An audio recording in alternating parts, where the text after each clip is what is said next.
Hai, Assalamualaikum warahmatullahi wabarakatuh dan selamat sejahtera. Nama saya Muhammad Adam Safwan Beramli dari kelas DRI 3A. Nombor matrik saya ialah 09 DRI 19 F1022.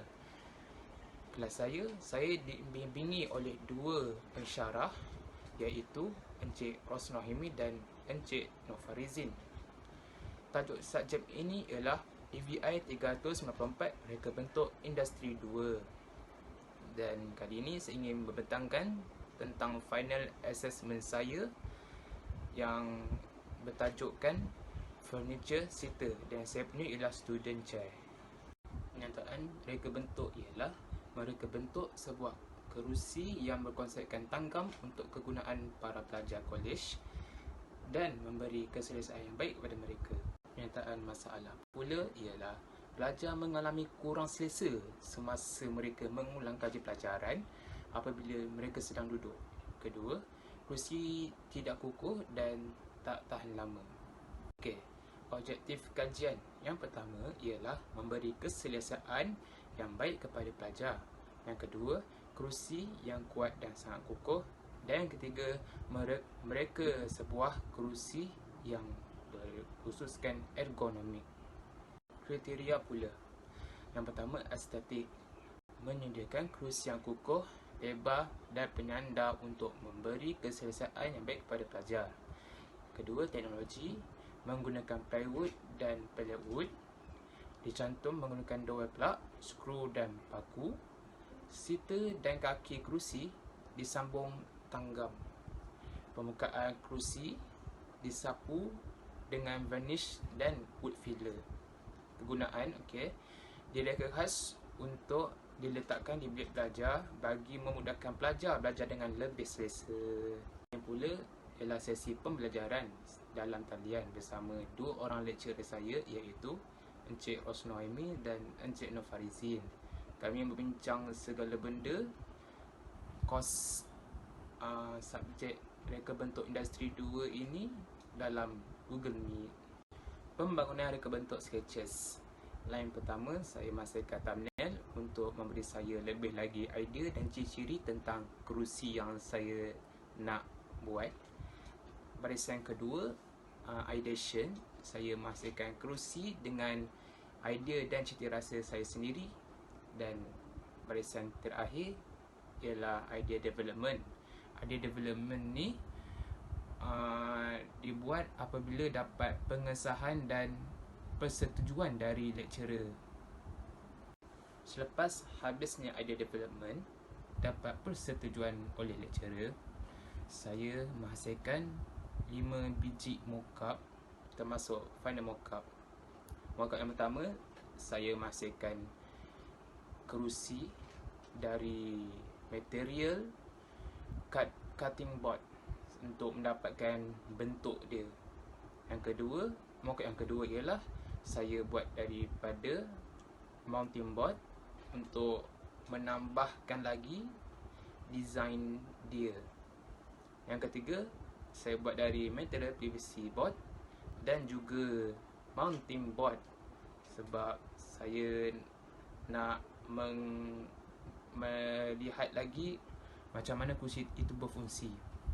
Keempat pula, saya buat daripada material craft board. Craft board ni senang nak menghasilkan sesuatu objek. Jadi saya buat dengan design yang baru yang telah dibincangkan oleh lecturer. Dan yang terakhir, final mockup.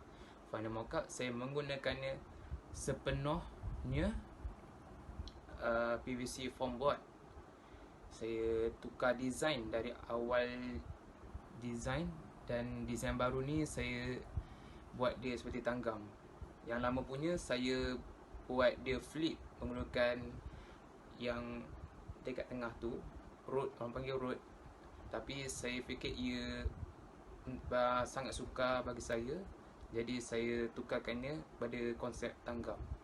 Kerana tanggam ni memudahkan saya untuk masukkan dan membuat kerusi. Perkembangan penghasilan kerusi saya. Mula-mula saya buat survey dekat satu kedai hardware ni yang bernama Hardware Trading Hongshan yang terletak berjauhan dari rumah saya. Lepas saya dah beli semua, saya buat ukuran menggunakan saiz ukuran sebenar kerusi saya. Selepas itu, saya memotong dan gergaji papan tersebut, kayu tersebut. Dan seterusnya, bila dah siap, saya gerudi menghasilkan lubang untuk dapat masukkan plug penyambung itu.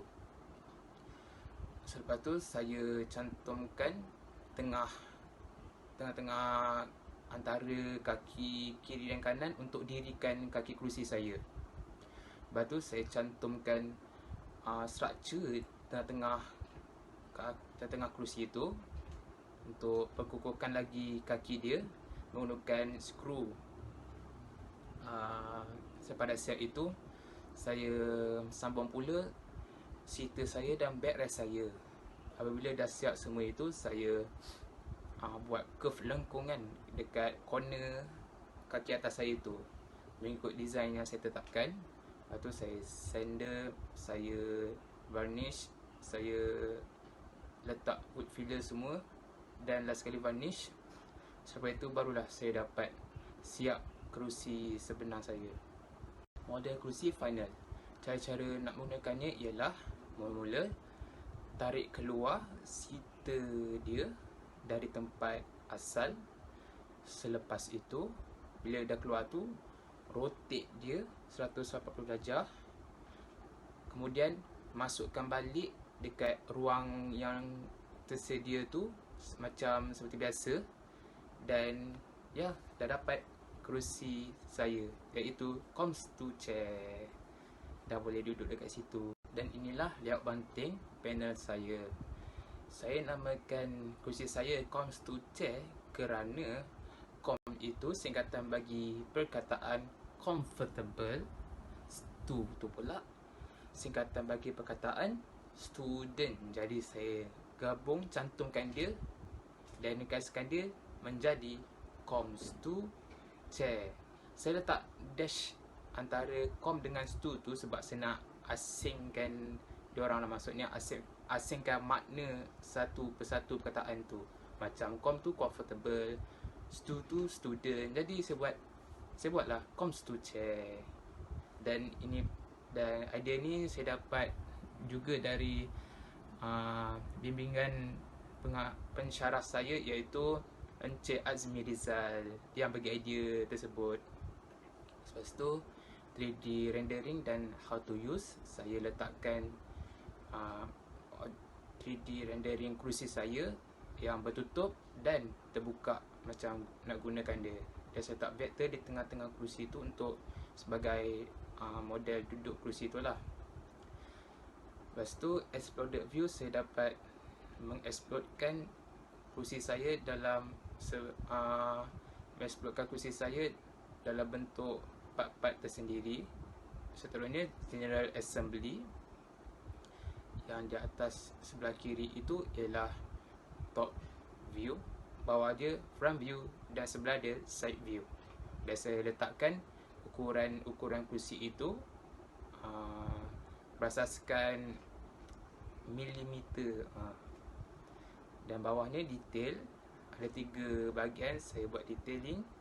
Dan bawah sekali muka saya dan nama, kelas dan nombor matrik saya. Gambar pula saya letak gambar puzzle kerana puzzle tu kan dia cantum-cantum. Sama juga macam kerusi saya. Kerusi saya tanggam bercantum-cantum. Lepas tu image panel yang kedua pula, gambar student tengah berborak ke berbincang. Berbincang lah kot. Berbincang. Macam, yalah, saya punya kerusi ni pun khas untuk student, pelajar. Jadi saya letak gambar pelajar lah. Gambar ketiga di ruang kelas.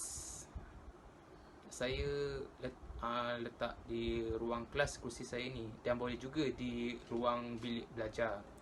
Dan image panel saya yang terakhir kayu sebab kerusi saya memang 100% diperbuat daripada material kayu. Okey, yang terakhir kesimpulan. Kesimpulan yang saya dapat ialah dapat memberikan keselesaan dan ergonomik yang baik kepada pelajar sewaktu mereka mengulang kaji pelajaran dan mereka sedang belajar. Tak adalah diorang mengadu sakit-sakit atau tidak selesa lagi. Okey, itu saja dari saya. Jika saya ada tersilap kata atau buat kesalahan, saya memohon maaf. Dan yang baik tu datang dari Allah, yang kurang tu datang dari kelemahan saya sendiri. Dan saya harap dapat lecturer dapat terima video dan final assessment saya kali ini, insya-Allah. Okey, itu saja. Assalamualaikum warahmatullahi wabarakatuh dan sekian, terima kasih.